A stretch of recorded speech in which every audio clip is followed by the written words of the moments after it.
Hi, second graders. I'm so excited to be able to teach you guys a new lesson.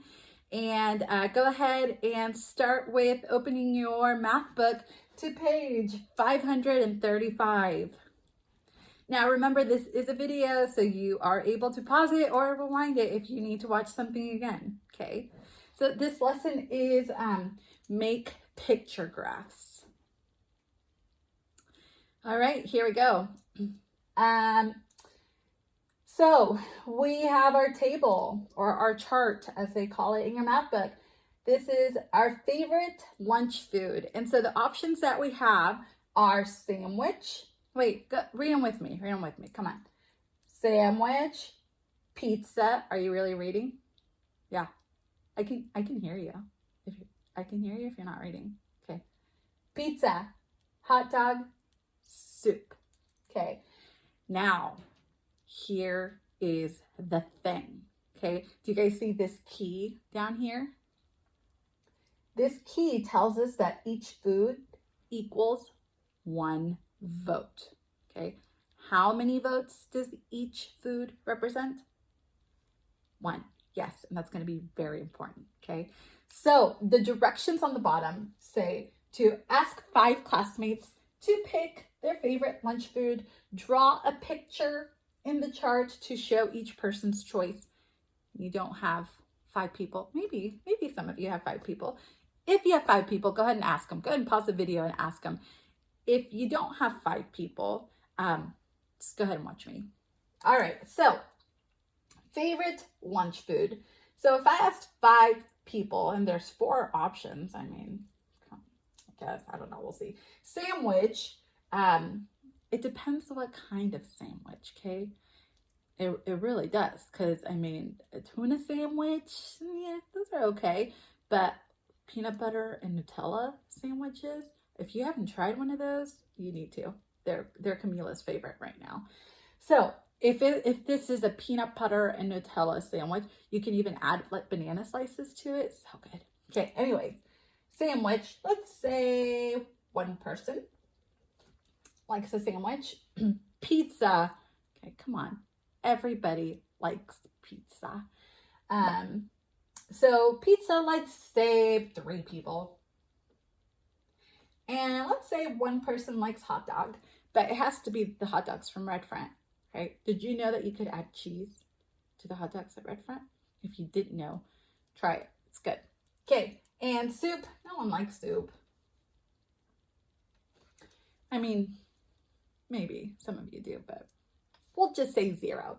So I want you to go ahead and draw a little picture to show this. Now, we don't have to be no Picassos here, okay? It doesn't have to be anything fancy. So what I'm gonna do for my sandwich is I'm just gonna draw a square. You know, I might cut it in half because diagonally, not straight. Because, you know, preference. Pizza, 3 people. So I'm going to go ahead and draw 3 pizza slices. 1, 2, 3. I myself am a cheese girl, so I will not be adding pepperoni to my pizza. And there's only 1 hot dog. So go ahead and draw my little hot dog. Oh man. Definitely no Picasso here. And no soup. Okay. Once you're done drawing your pictures, go ahead and turn the page.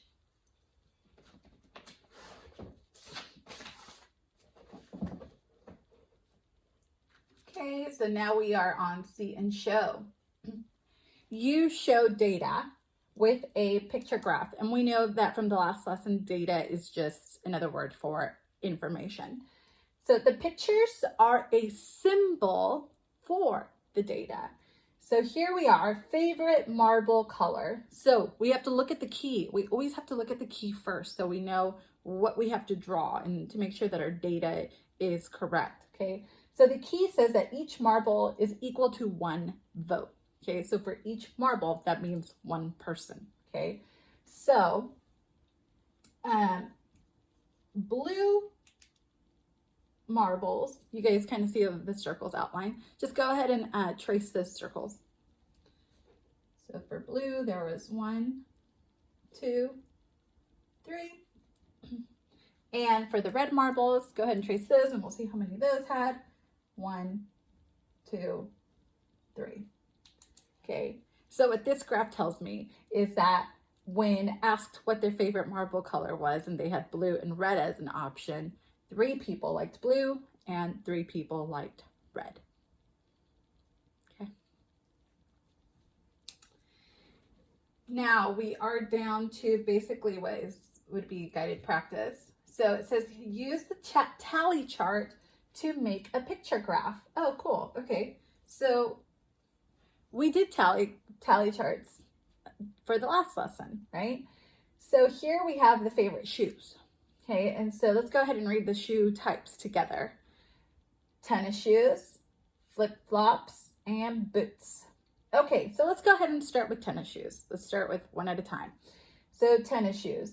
Let's read how many people liked tennis shoes, or let's count. Let's count, Ms. Rodriguez. Count the tally marks. 1, 2, 3. Oh, look, yes, I'm right. There's 3. So, I mean, technically, I don't have to count the tallies because the number is written right there as well. So, for tennis shoes, there were 3. So, let's go ahead and draw 3 tennis shoes in our picture graph. So, I don't know, for shoes, 1, 2, 3. Maybe add some shoelaces. Now it just looks like a loaf of bread. Whatever, it's fine. Okay, flip-flops is next. Let's just go ahead and go to the total number, which is 5. So let's go ahead and draw 5 flip-flops. Ooh, this is gonna be fun. 1, 2, 3, 4, 5. I don't know, it looks kind of like a Y, maybe? A V? I don't know. That's fine. And the last one is boots. And so for boots, we had a whole 1. Let's go ahead and draw a boot.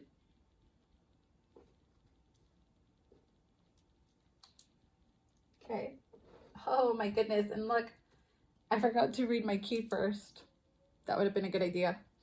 Each shoe is equal to 1 vote. So thankfully we did it right, but let's make sure we read the key before we start. My boot looks like a stocking. It's okay. All right, so if you guys have any questions at this point, you can go ahead and rewind or rewatch this video. If not, go ahead and move on to the On My Own, which is your homework for today. And that starts on page 537. So it's 537 and 538. And all the information should be there for you. So you won't need me to tell you any data for your charts. Okay, and don't forget that I have my office hours tomorrow from 11 to 12. So if you guys have any questions with math or language arts or anything, that's the place to ask me all those great questions. Okay,